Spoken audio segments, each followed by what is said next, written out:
Hi, everyone. Mark Plunkett, the pastor of Heritage Presbyterian Church, with another of our 2-minute Bible lessons for the week of March the 29th, 2022. I live in Texas, and even though I have lived in the city all my life and I've never lived in the country, I still know something about horses and mules.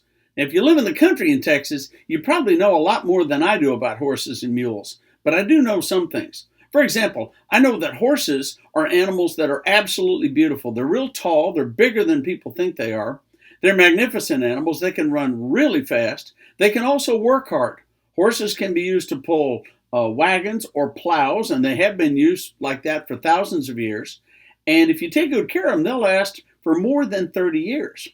Mules, however, not quite as pretty as horses, and not quite as fast as horses either, but boy, they are strong. You use a mule when you've really got hard work to do, like plowing a field. Some people have used them to pull stumps out.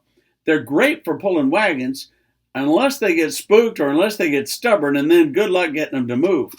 Now, what am I talking about with mules and horses today? Well, I was reading the Psalms, and I want you to listen to what it says in Psalm 32. Now, this is the Lord talking, and he's talking through David. And this is what he says: I will instruct you and teach you the way you should go. I will counsel you with my eye upon you.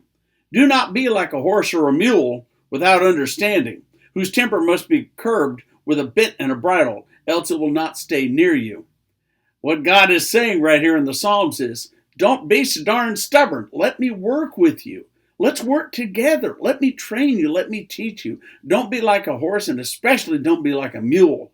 You know, when I read this, I remember my grandmother, who was raised in the country, who was a country girl. When we got real stubborn when we were kids, she used to say, "Oh, don't be so horsey." She meant horses sometimes get real stubborn, so don't be like that. She also used to say, "You're stubborn as a mule." Now, I'm a city kid. I didn't know what that meant, but I learned later just how stubborn mules can be. So here's my grandmother telling me, don't be like mules, don't be like horses. And here's the Lord telling us, I'm going to work with you, I'm going to teach you, but don't be like a mule and don't be like a horse. I'm going to teach you. So let's open our hearts and our minds, and let's be a little bit easier to work with. Right? The Lord doesn't have to do an impossible job with us, you know. We could work with him. Amen.